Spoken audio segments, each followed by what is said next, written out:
picture. Cut the lights. This is it. The night of nights. No more rehearsing and nursing a part. We know every part by heart. Hello there, true believers. This is Head Speaks, a proud member of the Headcast Network family of shows. As usual, I am your host, Aaron Moss, aka Head. This is my mostly monthly Headcast, where I talk about comics, movies, role-playing games, TV shows, and anything else geeky that I want. So sit back and enjoy the ride. Let's begin. What height will hit? On with the show, this is it. I was going to bring you a couple of different segments today, but due to time and basically not having the time to record what I wanted to, we're just going to have the one segment today. That segment is What's in Head's Long Box.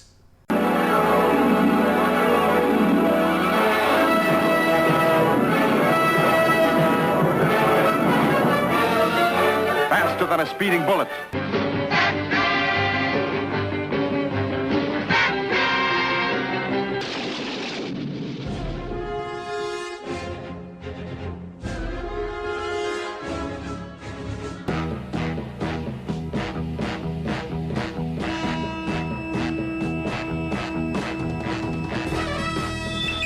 In the great hall of the Justice League. Spider-Man and his amazing friends. The Justice League of America versus the Legion of Doom. This is What's in Head's Long Box? Dedicated to truth, justice, and peace for all mankind. The world's greatest super friends. Today starts the first episode of my multi-fantastic opus, if you will, Armageddon 2001. Each episode will have a different guest host or two, and we're going to look at the Armageddon 2001 two issues and all the annuals that took place in between. And that's going to take about a year or so. When I'm done with that, or I get closer to the end, I'm going to think about it a little bit, and I may cover the two miniseries that came after it. I'm not quite sure yet, but we'll see. Maybe it depends on what you guys think. If you guys want to hear me talk about those also, let me know. But I will be covering Armageddon 2001 today, and then the next episode we'll start going to the annuals. I'll cover all the annuals, and then I'll have the second episode. So no further delay.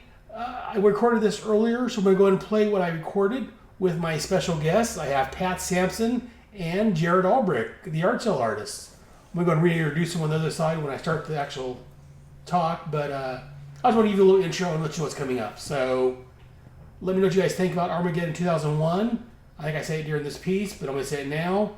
You can email me at head@headspeaks.com and give me your thoughts on the actual issues and what you think about my show.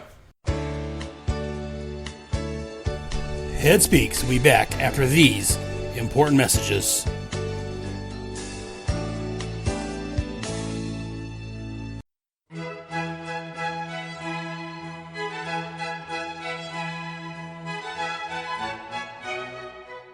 Hello, I'm Pat Sampson, and I would like to invite you to join me on my podcast, The Long Box Crusade. On this podcast, I'm reading through my 20-plus long boxes that I have stored away in my basement. On each episode, I will select a random issue from my collection and take a very highbrow, thoughtful approach to examining these truly American art forms that help to shape our popular culture.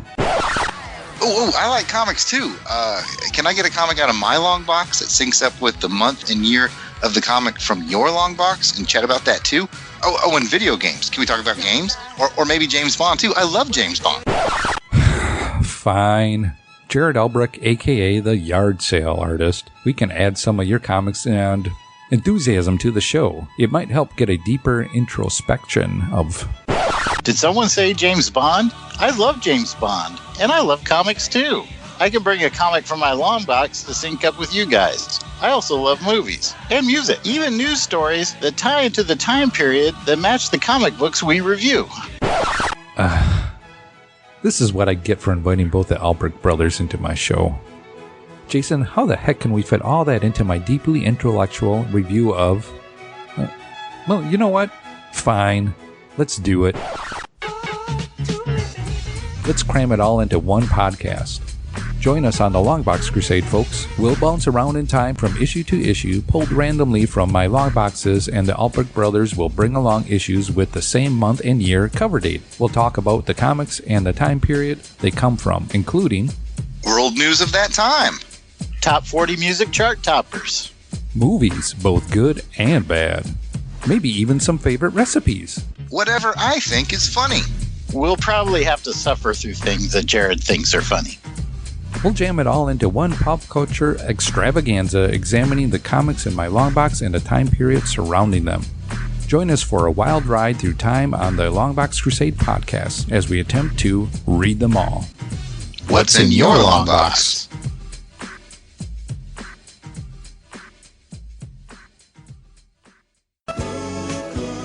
And now back to Head Speaks.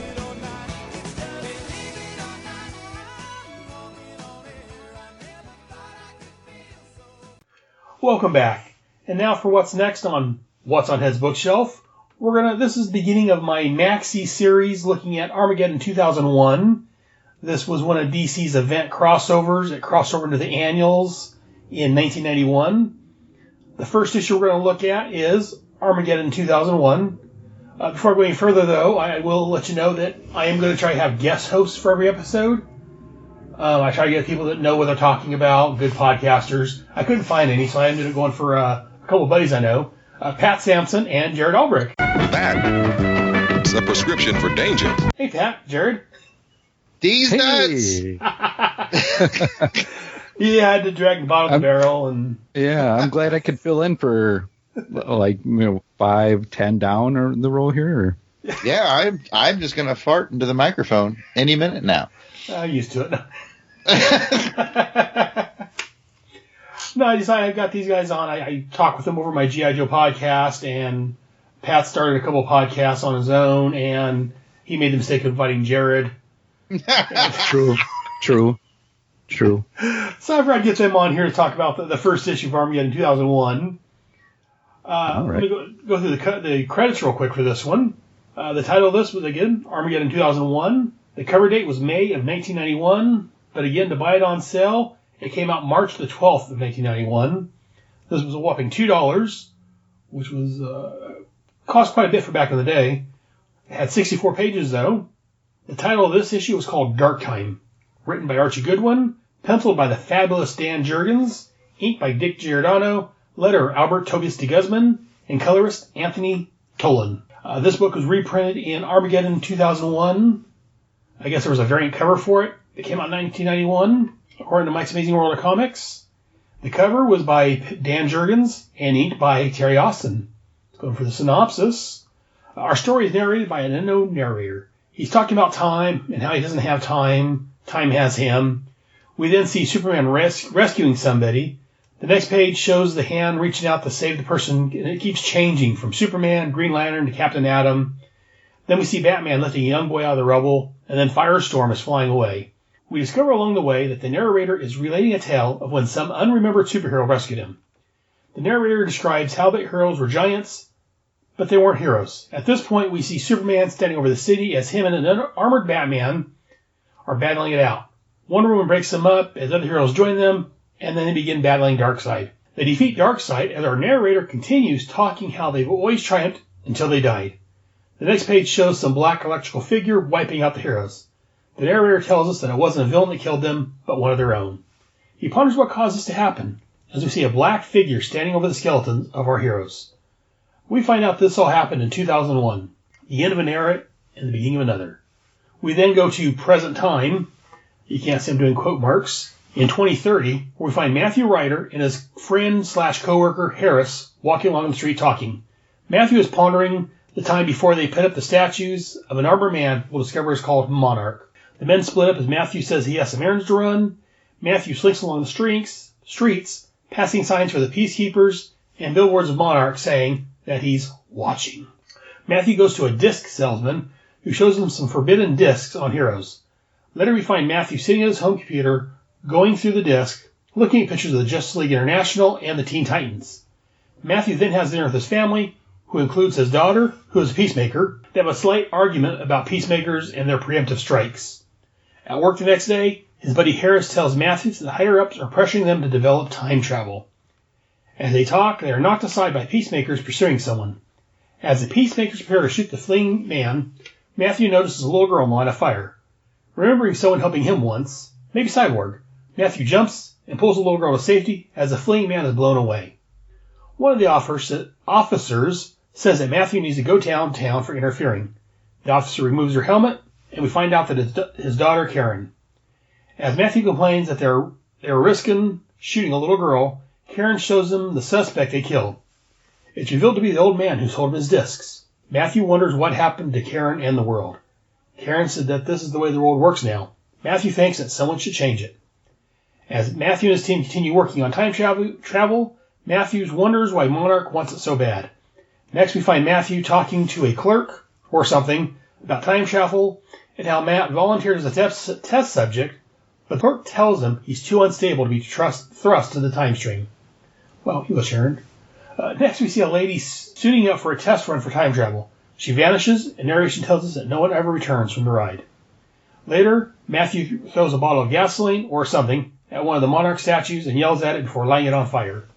The peacemakers show up and are about to shoot him when he's saved by Monarch. Aboard a space station, Monarch monologues to Matthew about how he's doing good for the world.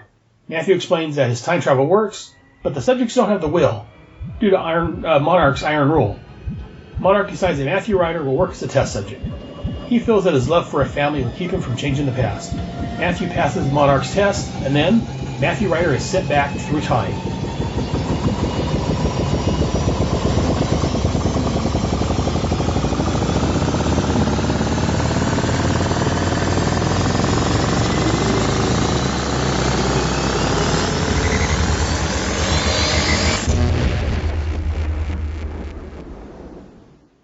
And he'll become something new. Wave Rider. The new hero Wave Rider takes on the form of a cop, where he's attacked by a man.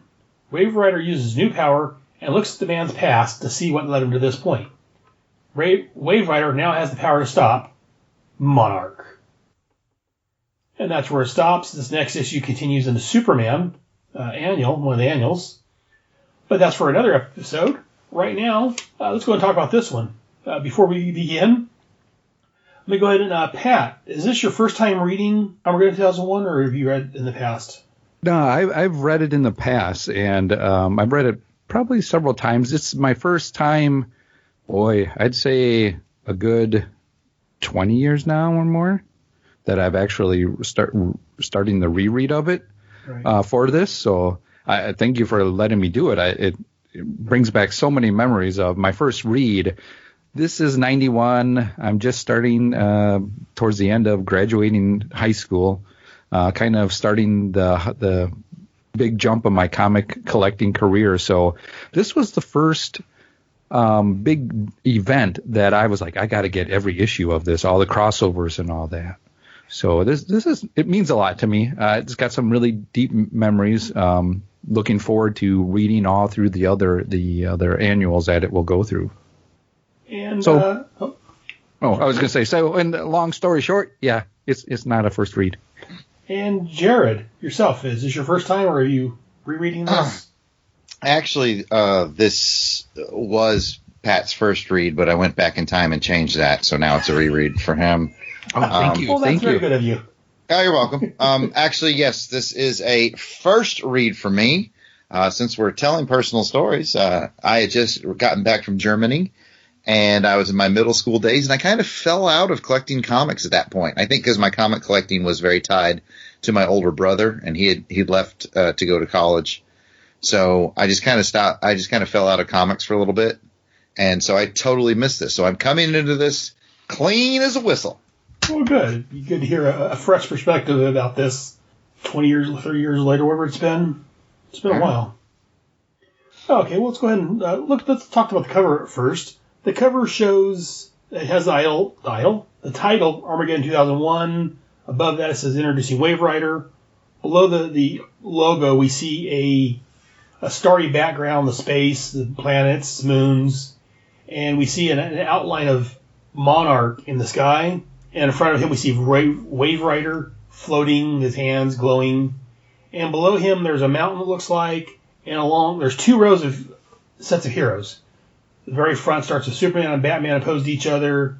You got Wonder Woman, Flash, and it goes with different heroes until we lose track of who's who in the back. Pat, what do you think about this cover? I like it. To me, it's an iconic cover, at least in my mind, just because, again, what I mentioned before is it's that series, that event series that started it out for me where, I had to get them all, collect them all, read them all. You have I like it when you have all these superheroes lined up and you can start picking through and going, oh, I know that guy. Oh, I know that. Who's that? And as they kind of fade away in the back, your mind can kind of look to see, oh, I think I see this guy or that girl. Monarch is looking over, menacing and mysterious, as we'll find out. And then just with Wave Rider centered in the middle. I like a very good art. The art is very good in this. A really good cover for me. Very good. And I listened to another podcast, and the people on that show, they rate the comic book covers. So I'm going to steal that for this. Yeah, it's a decent show. The main host is pretty good, but then he's got a couple guys on there that's always ruining things. D's nuts! I am talking about the Crusader Chronicles, hosted by our buddy Pat and Jarrod, and Jared's brother Jason, and then their other friend Delvin, yeah, and many other guests to come aboard. So. Yeah, we got guests coming pretty soon. Yeah, it's a great show, but you guys rate it. I'm going to steal that shtick for this, and have you guys rate the covers on a scale of 1 to 5. 1 being what the hell am I looking at? 2 being not so great. 3 for being a decent cover. 4, I really like this cover. And 5 being this needs to be a poster I can hang on my wall. Pat, what would you rate this cover? I'm going to rate this a 5. This is a poster on my wall. There you go. And then we'll move on to Mr. Alberich. Jarrod, what do you think about this cover? What are your thoughts on it? I'm not as big on it as Pat. I don't think it's bad. I look at it and I see that it's Dan Jurgens and Terry Austin, and Dan Jurgens is an amazing penciler.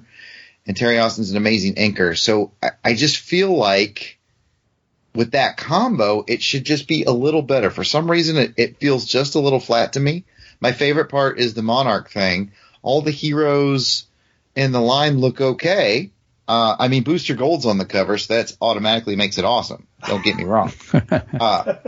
I'm a Booster Gold homer from way back. But I just feel like, I don't know, maybe it's a product of the time. I could see like where Pat got it new, so it's exciting him. But me being a first timer and knowing the potential power of the pencils of Dan Jurgens, I just think he could do better. I think I've seen him do better. So I don't hate it, but I think it's pretty decent. And I'll go ahead and bleed that right into saying I would give it a 3. Okay, and now for my thoughts on it, I'm leaning more towards Pat on this one. I don't know if it's just nostalgic factor or because I did buy it. I quit this show.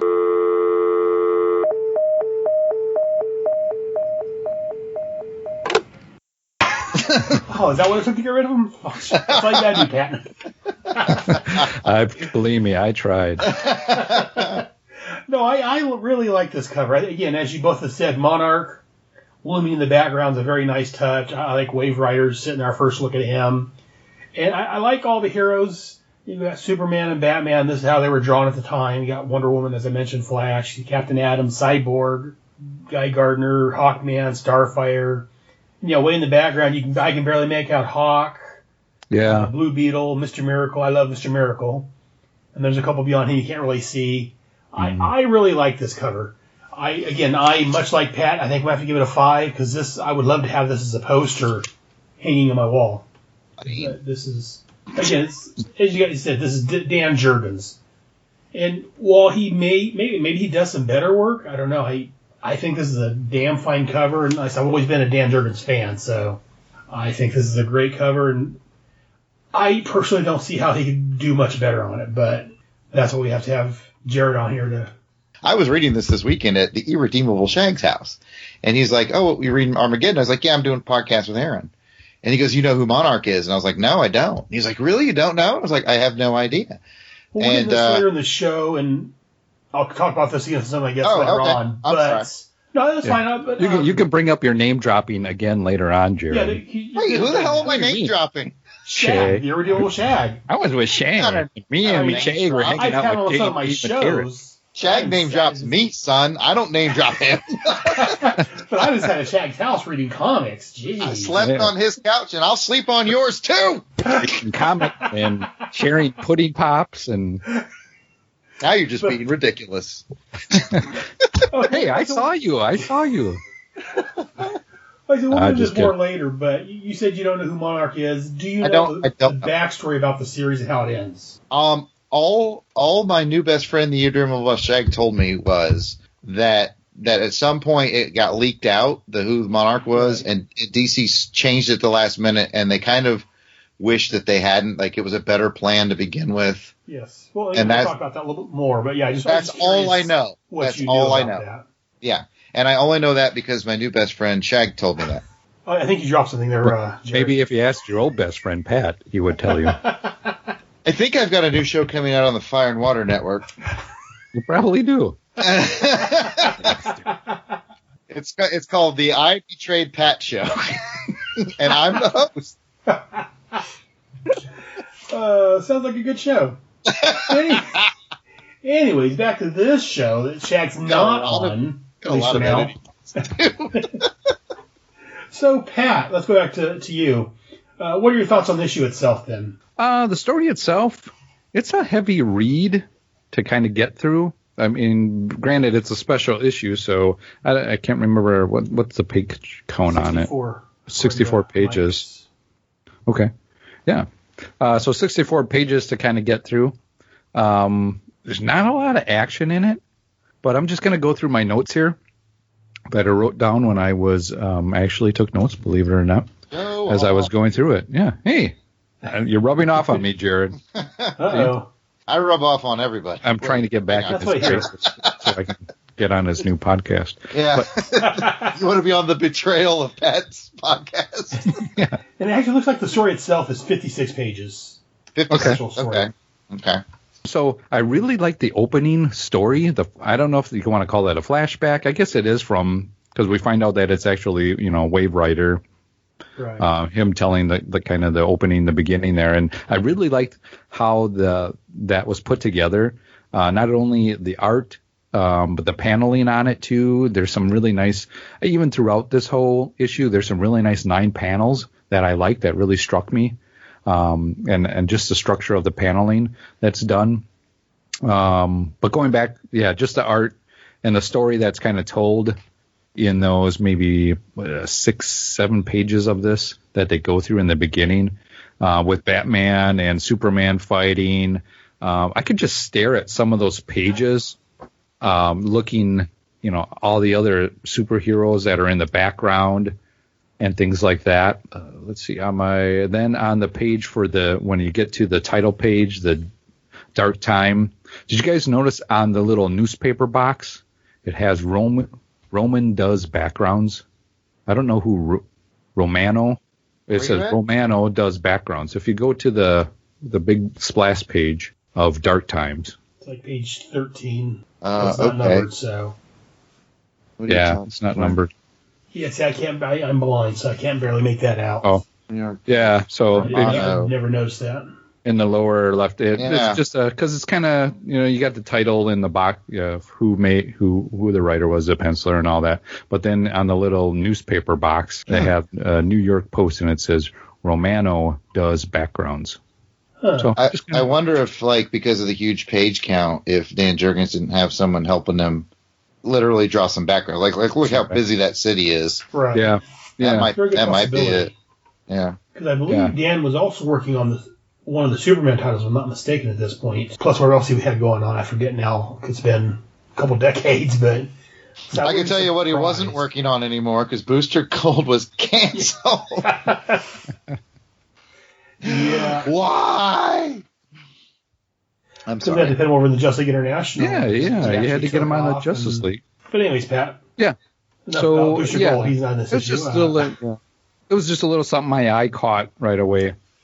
And I didn't know. I'm trying to figure out who Romano is. I haven't done any research because I didn't do a lot of research. Because why bother? Yeah.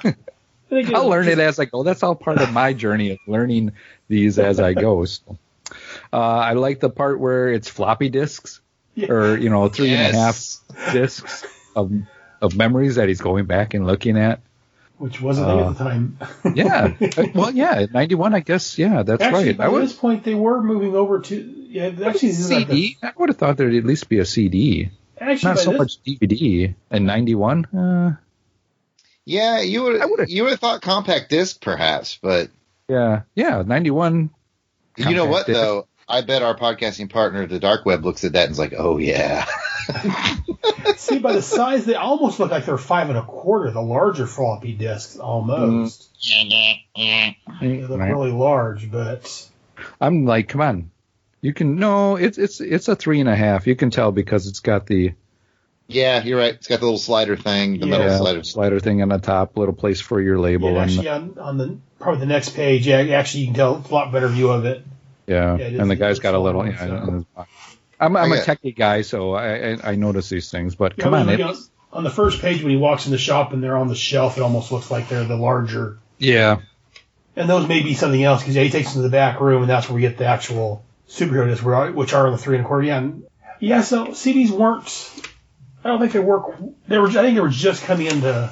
They were just probably coming around in that time. I think I remember back in the day paying like $300 for a CD-ROM, like a 4 or an 8X CD-ROM. Dang it! So I could play. What was it? So I could play like one of the Star Wars games. Oh, there you go. Because it was on like TIE Fighter or something like that. Because they had it on CD to download it. CD's nuts. Yep. Thanks for having me on the show. See if I make that mistake again. But anyway, I'm like, yeah, why can't they show some love to the Laserdisc here? That's all. No one loves Laserdisc. Hey, I was buying Laserdisc. Besides Pat. Yeah, I guess so. That's why it's a dying media. But anyway, let's see. You have I like the background rumors and of Monarch that they kind of these stories that he's kind of telling, whether he don't know if they're rumors and these I don't know if they're flashbacks or just thoughts of what he thinks Monarch is and what Monarch does. I don't know if they're real, where he's like destroying a whole kind of city area, things like that, destroys a train. I like the Armageddon 2000. I like the Armageddon 2001 ad page that's in the comic. I don't know if you guys have that. No, I've got it. Yes. I've got it. Story. I've got it. Yeah. It's kind of a cool ad again of Monarch being behind there and all the superheroes lining up. Mm-hmm. I actually like that drawing better than the cover. I like that the ad drawing. I think. And I would agree with you on that. I like that. That drawing's a lot better than the cover, but I like the cover. Cover just has some nostalgic to me for. I could definitely see it. I am not poo-pooing you guys' cover choice. If it's got that nostalgia feel, then go for it. Also, I like the part where he gets arrested by his own daughter, right? Trying to save the little girl's life. Man, and the guy's called a terrorist because he's got this information or selling these discs. Yeah. Crazy world. Yeah. I also the use of the word ass. They let that word ass in the comic. Pompous ass, he calls somebody. I'm like, whoa, that got passed through the comic hole? Huh. I remember back in the day with DC, like about this time, I remember they would use occasional hell, an occasional damn, and an occasional ass. I found that interesting for the time frame. Yeah, go back and check. Yeah, it was approved by the Comics Authority too, though. So yeah, interesting. Pushing the boundaries. Yeah, or it's not. It's actually spelled out there. It's not with the crazy hieroglyphic letters. Right. The other cool thing that I saw when reading through on the copy that I have, there's an ad for Rocketeer, June 20th. Yes. Yes. Man, those Rocketeer the art on those ads is just amazing. Yeah. Other than that, I enjoyed the story. Just kind of, it's the beginning of it. So there's a lot to learn, but I am excited to see how it plays out. again. Very good. And Jarrod, what are your thoughts on, again, being the first-time reader to this? I actually did not read the issue, so I'm not surprised. I expected that. the joke Yeah, is listen to back. those shows. The joke is back. Okay, what did I think? My favorite part, I'll just jump right to that. Go right through it. My favorite part is when the Ninja Turtles show up with a box of cereal. That was good. There's an ad in there. You don't have the joke doesn't work for Aaron. Doesn't have the ad. The best ad though. The best. The other ad is the back cover of the actual video game. Oh, I'm surprised you didn't pick the Dungeons and Dragons ad, Pat. There wasn't a lot in that ad. Anyway, we're not here to talk about ads. Talk about the story. No, the story. All right. I have a question for. Oh, first of all, I did a little homework while Pat was saying words about things. There is a comic book artist whose name is Romano Molinar, and he would have been 20 at the time. And he's done some, looks like a little superhero stuff, and he's from the Netherlands, so maybe could have been him. But I Googled Romano comic book artist, and he was the big one that came up. So, all right. I don't know. It doesn't necessarily. I guess I should have checked. Also typed in Armageddon 2001, but that seems like a lot of characters. Well, if somebody out there knows, go ahead and contact Aaron at. Hello? Yeah, I'm sorry. I've been on mute, so I got feeling left out over here, so I was pulling my Armageddon 2001 out. It's right here next to me. My box. There you go. Yes, you can reach me at headspeaks.com if you know who we're referring to, if you know who Romano is. I'd like to know. So again, I reached over and pulled mine out because I have the comics right here next to me. Oh, you were jealous about our talk of ads. Yes, you guys talk about the ads, and I'm like, I feel left out. I don't have those here. So luckily, I'm out here in Manland, and I've got boxes of comics next to me. Working on getting a shelf to put them on, but luckily A's are here on top, so I was able to reach over and pull it out. Nice. Well, when you first recommended this podcast, I went ahead and I got on eBay and I got the Armageddon Special #1 and #2, and it also came with Armageddon Alien Agenda #1, and it was only like $2 or $3, so no big deal. It was a 4-issue miniseries that I'm still debating if I'm going to talk about that or not. Okay, but yeah, I got basically have 1, 2, and then Alien Agenda #1, and that's it. But anyways, question for you guys as the new guy going through it. Is this like first appearance of Wave Rider? Does anybody know about Wave Rider? I didn't know anything about him until this. Yes. Okay. This is his first appearance. This is where he was created. He was created for this series. Okay. I got that feeling, but I wasn't sure. I'm going to agree with Pat big time on the interior art. Dan Jurgens is just killing it. It's good stuff, top to bottom. The story we talked about is 50 some odd page count. I'm not sure it needed to be. There was a lot of parts that were like very moody and psychedelic and a little confusing. Like I'm still not exactly sure what happened when Wave Rider showed up with the cop and the knife guy, and like I didn't quite get it. I got a feeling of where they were going with it. Like he could see people's timelines or something, but I wasn't sure how. Did he move into the body of the cop? Did he move into like a la Dead Man or into the body of the knife guy? No, I believe my interpretation of what happened there was when he landed on Earth, he took the form of a cop. Okay. And then when the knife guy attacked him, we'll learn more about this as the series goes on. He has the power; he can touch somebody, and he can see their history, their future, their present, their past. Okay. And he can look at what he wants to. So at this point, he was looking at this criminal and seeing what's going to happen with him. Okay. Seems like he took him out, so, no more Mr. Knife Guy. No, that's fine. Put down.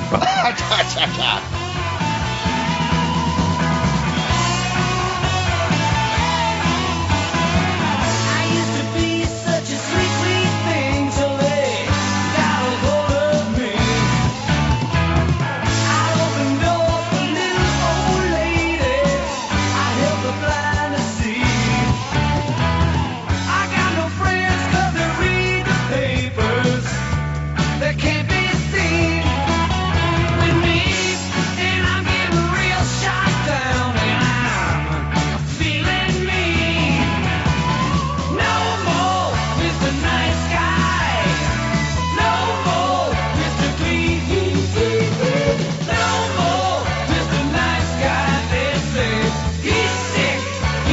But again, it almost felt like they were trying to make a page count, like it was stretched out a little bit story-wise. But when you look at it, like Pat said, with the great panel layouts and the flow of the art, I'm not complaining. You know, sometimes you just like get burned out and you're like, okay, where's the end? Where's the end? And the art really drove the book is basically what I'm trying to say. The story was still good, but the art was doing the lion's share of the work, in my opinion. I don't have as many detailed notes as Pat because I'm not cool as Pat. So I'm basically like art good, story okay. Am I intrigued enough to continue? Sure I am, especially now that I know there's a whole sub thing behind it, like the goings on at DC, like, you know, we were talking about like Monarch's identity was like leaked or something like that, and they had to change it. So now that I know there's like a story behind the story, it makes it even more interesting, and I'm compelled to move forward. See, I was going to say, I didn't, at the time of reading this originally back in 91, right. I didn't know that. So come to find out how the story lays out is like, oh, wow, that's really even more interesting after I've read it. Yeah, I'm the same. I didn't have a whole bunch of friends that read comics. I had one guy that I read comics with. And so, yeah, I didn't know. I think I'd read in Wizard sometime near the end or right after the story ended about the whole mistake there, and we'll get into that later on. But I'll tell you what is funny is, like I told you, I in my order I got the big issue 1 and issue 2. Basically the beginning of the end, and then I got Alien Agenda. And Monarch is unmasked on the cover of Alien Agenda, and I still don't know who he is. I'm like, I have no idea who that is. All I know is I won't say anymore, but I was able to eliminate certain genders and certain races by that cover. And yeah, we'll get into that, but yeah, his civilian identity is not one like, this not, you know, spoilers, I guess. It's not Superman, it's not Bruce Wayne. It's not someone that you're going to instantly recognize unless you're a comic. Apparently, because I'm looking at him right now and I'm like, I don't know who that is. So to me, it looks like it's probably Grunt from G.I. Joe. That's my first guess. Grunt, wrong universe? Grunt. Probably not. I don't think we're spoiling anything by saying it's probably not Grunt. Okay, so eliminate Grunt from my list. I got it.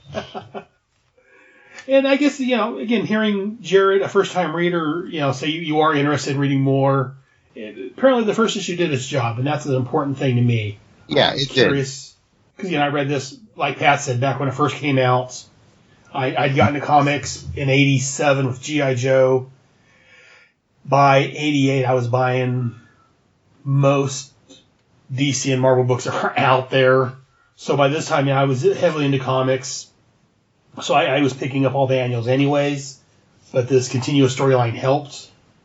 As far as Jarrod's come out, I'm not sure as he took the guy out as far as killing him. I think he just knocked him out. I don't think. Right. No, I didn't mean to imply he was dead. Yeah, you just wanted to go for the bad joke. Well, we don't have to, you know, put labels on things. We don't have to. I choose to.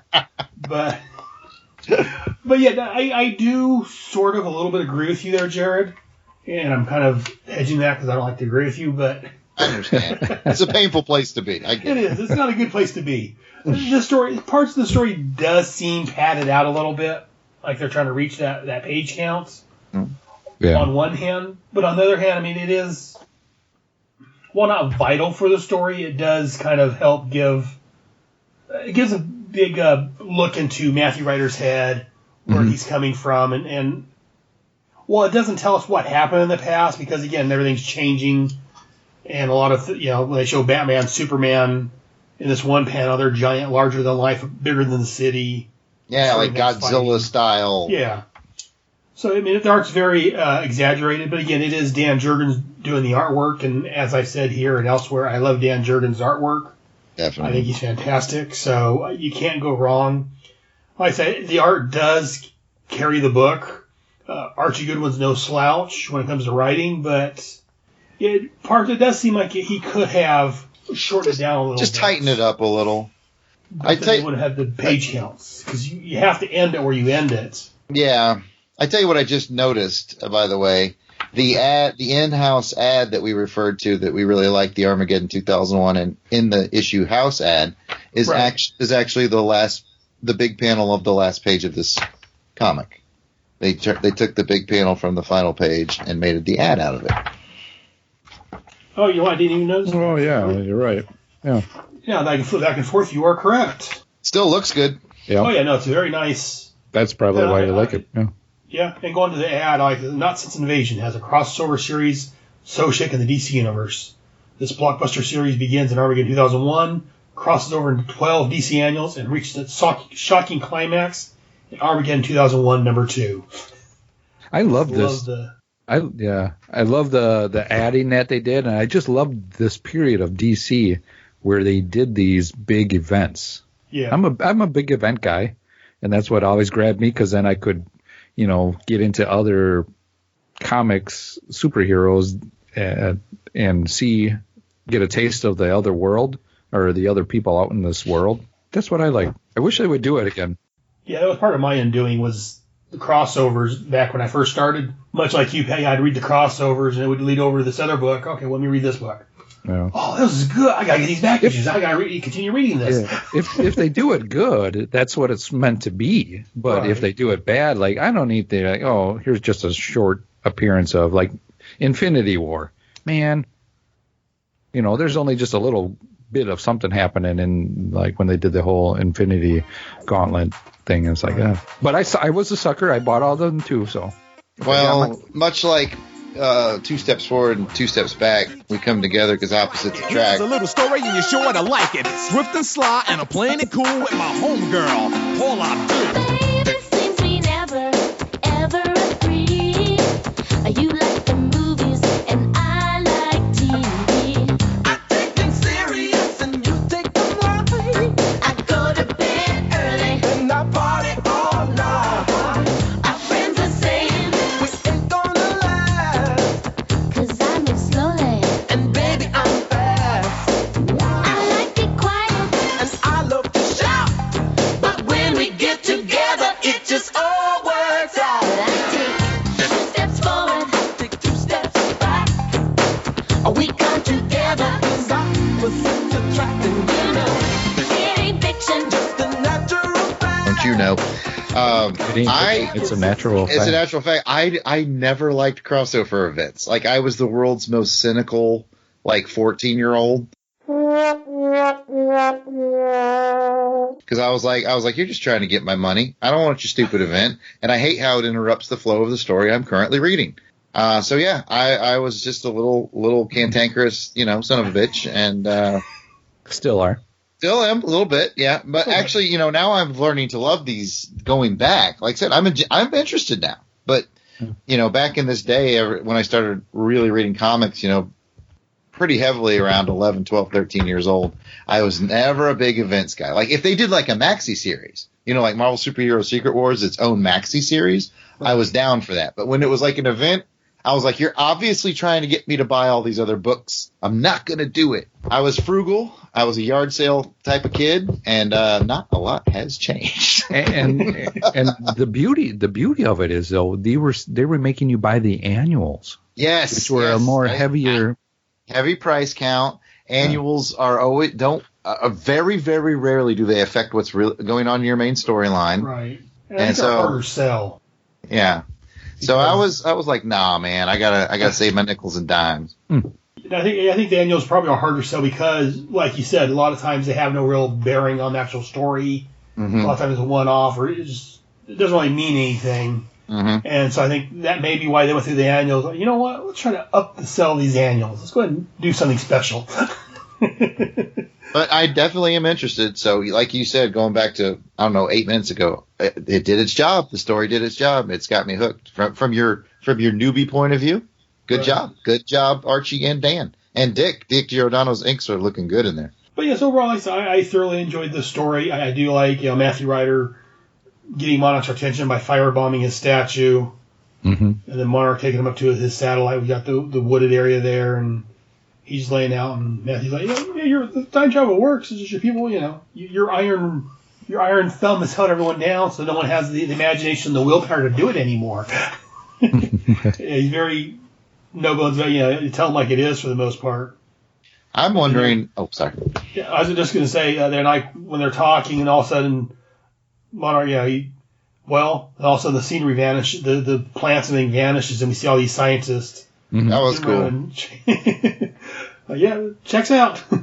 What were you going to say, Jared? I'm just wondering, like, why a guy who is, like, so hell-bent on control, like Monarch is, right? Why would he even be exploring time control, like something that could easily undermine him? Like, I don't understand that. Maybe that'll be revealed, but, like, I would be like, if I was Monarch, I would be keeping time control, trying to actively make sure it doesn't happen, you know? Well, I think he knows that it can and probably will happen as being a previous hero in the past. Uh-huh. So he's trying to conquer time travel. That way, he has control of it? Yes, he's the one that controls time travel. Okay. One of his agents is in charge of it. And, maybe he can stop anyone because he knows that, again, heroes are going to try what they can to stop him. Maybe time travel may be involved. And so if he can get a handle on time travel now, maybe he can stop. Because, again, Booster Gold came from the future, so he knows it is possible. And he is the greatest hero that ever lived, so good point. And that gives me two questions, or my two thoughts.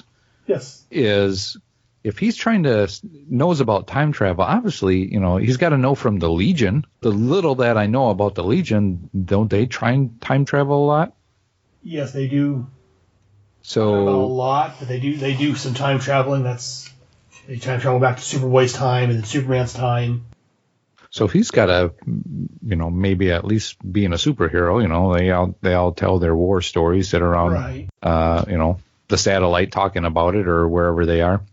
The other thing is, do you know, Aaron, since you're more in depth into the DC universe than I am, their Wave Rider appears again later on, but are there any other, like the people that they've sent in, like that girl that they were? I was wondering about that too. Yeah, I don't recall ever hearing anything else about any of the test subjects. Oh, okay. That's a dangling thread. If I got a job at DC tomorrow, I'd want to write that story. My mind is like, hey, you could rewrite the history right here by going, these people made it. Could solve all through like 88 through 2007 or so. I read almost every DC Marvel comic that came out, and I don't recall any stories picking up on that. That's a cool dangling thread. The assumption is that they all died, is what Matthew says, and what he's implying, but you don't know. A writer it could be out there. Could be like a time traveling team that we don't even know about. How do they know he died? How did they know they died? Just because the body's not there, you don't know where they may have ended up or whatever. You know the rule of comics, movies, and TV. If you don't see the body, they ain't dead. That's what I was going to say. Yeah, that's the general rule of comics. If you don't see, and even sometimes if you do see the body, then you come back. Look at Superman; they had a body. Yep. But So again, for all intents and purposes, they are dead. But having said that, as we discussed, there is no bodies. There's no proof of death. They could be out there. If a writer wanted to, they could actually look into that further and maybe, and again, later on, I guess there's going to be spoilers if you haven't read this or read much DC back in the 90s. Wave Rider does show up after this, and he hangs out with a group called the Linear Men. Yeah. Okay. Who monitor time travel. There's a couple of them. I don't know if they've actually given them origins. Maybe that's where they're from. Yeah, that'd be cool. That'd be cool. That would be an interesting. Unless I missed it, there's a couple they didn't really give origins for. They're just Linear Men. So if it's a possibility, maybe that's where they came from. Who knows? Somebody, if you're out there, let us know, or let Aaron know at. Yeah, you can let me know at headspeaks.com. I'd like to know. Yeah, let me know, and I can let Pat and everybody know if you guys know anything in particular. But I don't recall. Like there's one or two that I recall. The Linear Men, they didn't really, unless I'm misremembering, because it's been several decades and millions of comics I've read. Yeah. There's a couple I don't think they went to their origins, and I don't think so they could tie these two together if some writer wanted to. Dan Jurgens, if you're out there listening, you do some writing. Maybe you could write a follow up to this and tie some of this together. I'll ink the book for you. There you go. But again, overall, I really enjoy, as I said, I love here. I don't know the page number because sadly these aren't numbered, which I hate. I do like this scene here near the beginning when Matt's telling the backstory, and they've got a big sandstorm, whatever, and it ends, and we see the black, shadowy figure, and in front we got the skeletons, and we see capes and things hanging off rocks. It's just some really cool. Next page, you got Superman's costume on his skeleton. Yeah. And he steps on it. Yeah. Just slips on and crushes it. Just really cool. Just, like Terminator. Steps on the crest of the House of L. Yeah. And again, there are some issues that'll come up later on, but we'll get that later on. But overall, yes, as a first issue, the story introduced the characters, it introduced Wave Rider, gave us the origins, the backstory. Again, it did a very good job. I agree. I just want to say props to the CW network, the writers and all that for Legends of Tomorrow, them using Wave Rider as the ship that goes through time. Once I heard that name, I'm like, oh, I know who that is. Yeah, I was in there with my wife and my daughter there? I forget now. But yeah, when they announced Wave Rider, the name of the ship, I kind of giggled and was like, okay, it's a comic reference. What is it? So I thought, it's a character from a storyline Armageddon 2001. I thought it was in it. The ship's not in the comic, but I just thought it was a nice, it was a nice touch that they gave that ship the name of Wave Rider. Mm-hmm. Yeah, somebody knows there. I don't want to make the show terribly depressing or anything, but Armageddon, this universe in 2001, this major event happens and the world gets darker. And then in real life in 2001, a major event happened and the world got darker. Yeah, wow. Wow. Yeah. I know, that's depressing. So, D's Nuts. Yeah, we'll come back from that with a D's Nuts joke. On that depressing note. Thanks for tuning in, everybody. Both what happened in 2001 and D's Nuts. No. But, well, Pat, do you have any other thoughts or comments about this issue or anything we've talked about? No, I enjoyed the story. I liked it. And Jarrod? I dig being the newbie. I do a couple of podcasts where I take newbies through things, and it's fun to be on the other side. So I'm digging it. Thanks for inviting me on. Oh, always. I'm glad to talk to you guys. Before I let you guys go, why don't you, Pat, tell everybody where they can find you if they want to hear more of your ramblings.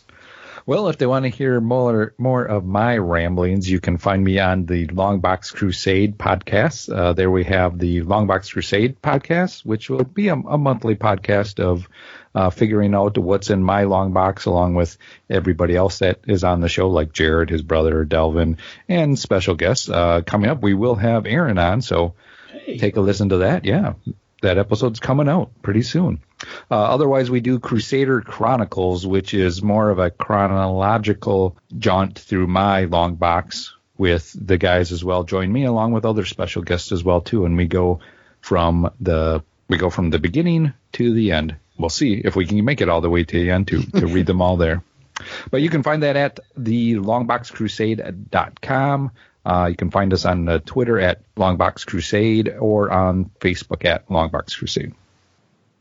And Jarrod, if people want to make the same mistake that me and Pat's done and hear more about you, understood. Where can they find you at? I also dabble in the Longbox Crusade, and I was just thinking about that on Chronicles, how we're going through his collection chronologically. And based off the amount of comics I'm mailing Pat every quarter or so, we will never finish. So, exactly. And I'm okay with that. But if you want to hear some more of my jibber jabber, you can tune into podcast on Her Majesty's Secret Podcast, where I've got a couple of different shows. We got it's sort of a variety of programming, but it's all James Bond oriented. So if you're into that, check out On Her Majesty's Secret Podcast. If you want to hear some more random ramblings, go to the White Rocket Entertainment Network, and that's a real potpourri of podcasts as well, but you will catch me doing stuff on Babylon 5, on Quantum Leap. I have my own show called Comics with Normies, where I take people who don't read comics and have them try comics. So those are the best places to find me, jibber jabbering. If you want to follow me on Twitter, I am at Yard Sale Artist. On Facebook, I am Jarrod Alberich, Yard Sale Artist. Just search Yard Sale Artist, you'll find me. And I definitely recommend checking out their shows. They got some great shows. Well, Pat does. Jarrod, well, you know, he jards up the shows whenever he appears. So, well, luckily I got Van Plexico over there at White Rocket keeping me on the straights and narrows. Oh, hey, you dropped something there, Jarrod. Another name drop. That's not. I don't name drop Camp Lexico. He name drops me. Anyways, thank you guys very much for joining me on this. Oh, you're welcome. Thanks for having us. I appreciate it. Happy to be the punching bag, as usual. My friends J.M. DeMatteis and John Beatty are not going to be pleased when they find out about this. I was waiting for that name drop. Yes! Surprised you didn't work them in sooner. Oh, what's for dinner?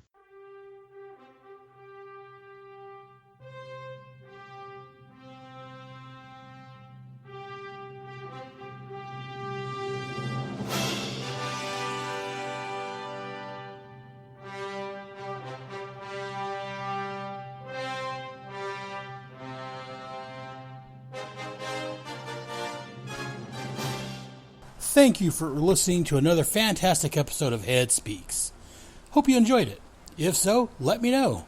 Drop me an email to head@headspeaks.com or visit our home at head.headspeaks.com.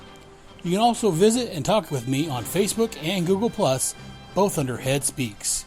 You can also send an MP3 file with your thoughts and I can play that on the air. And you can also get more of me on my other podcasts. Be sure to listen to Task Force X, where monthly I look at John Ossinger's Suicide Squad and Paul Kuppenberg's Checkmate comics from the 80s and early 90s. Also, over on G.I. Joe, a Real American Headcast, my podcasting friends Ryan Daly and Kyle Benning, along with myself, are looking at all of the G.I. Joe, a Real American Hero comics, and related titles from Marvel and IDW. All of my headcasts are available on iTunes and Stitcher, along with the respective blogs and my main page at headspeaks.com. All comments, thoughts, and opinions expressed on Head Speaks are owned wholly by the speaker of said comments and do not express the opinions of Head Speaks, unless, of course, I'm the one making the comments. Head Speaks, Task Force X, and G.I. Joe, a Real American Headcast, are all part of the Headcast family. So, join us next month for another wonderful episode of Head Speaks. Until then, I'll see you in the funny pages. Good night.